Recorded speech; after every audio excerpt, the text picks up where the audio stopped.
పశ్చిమాసియాలో జరుగుతున్నటువంటి Iran versus Israel America యుద్ధంలో నాటో గనక చేరకపోతే ఈ యొక్క సంక్షోభం ప్రపంచానికి చుట్టుముట్టేస్తుంది. ముఖ్యంగా యూరప్ దేశాలకు కూడా చుడుతుంది. యూరప్ దేశాలు విపరీతమైనటువంటి సంక్షోభంలోకి వెళ్ళిపోతాయి. కాబట్టి నాటో దేశాలన్నీ కూడా ఇప్పుడు ఏకమయ్యి ఇరాన్ మీద దాడి చేయాలి అని ఇప్పుడు హంగేరీ ప్రధాని విక్టర్ అయితే చెప్తున్నాడు. విక్టర్ గత 15-16 సంవత్సరాలుగా ఆ దేశానికి ప్రధానిగా ఉన్నాడు. అది యూరప్ దేశమే. సో ఇప్పుడు నాటో దేశాలు ముందుకు రావాలంటున్నారు. నాటో దేశాలు ఏమొచ్చేసి ఇది నాటో యుద్ధం కాదు, నాటో దేశాలకు సంబంధం లేదు, ఇది అమెరికా ఇజ్రాయెల్ వర్సెస్ ఇరాన్ అంతవరకే చూడాలి అని మెక్రాన్ అంటున్నాడు. అలాగే మెక్రాన్ అంటే ఫ్రాన్స్ అధ్యక్షుడు. ఎందుకంటే అది ట్రంప్ చాలాసార్లు అవమానించాడు వీళ్ళందరినీ అంటే చాలామందిని అవమానించాడు.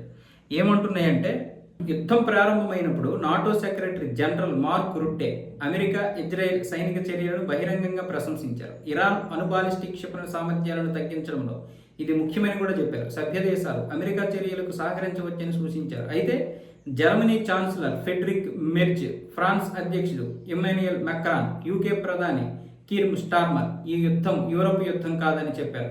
నాటో నేరుగా పాల్గొనడాన్ని తిరస్కరించారు. ఇది వీళ్ళ యొక్క అభిప్రాయం. వాస్తవమే కదా, ట్రంప్ ఎన్నిసార్లు వీళ్ళని అవమానించాడు. ప్రతిసారి వీళ్ళు నాటో దేశమని పరిగెట్టి వచ్చేస్తుంటే ట్రంప్ ఇప్పుడు బాగానే ఉంటాడు, తర్వాత ఏమొచ్చేసి వీళ్ళని ఏదో ఒక విధంగా ఇరికించేస్తూ ఉంటాడు. అంతర్జాతీయ సమాజం ముందే వీళ్ళని అవమానించాడు. కెనడాని కూడా ఎన్ని మాటలు అన్నాడు. 51వ రాష్ట్రంగా చేరుకుంటే మీకు ఇంకా అస్తిత్వం లేదు అన్న విధంగా అన్నాడు. మెక్రాన్ని స్వయంగా అవమానించాడు, పేరు పెట్టి మరి. మనల్ని కూడా మృత ఆర్థిక వ్యవస్థ అన్నాడు కదా. ఇలాంటి వాడివన్నీ ఏదో ఒక రోజు గట్టిగానే ఉంటుంది.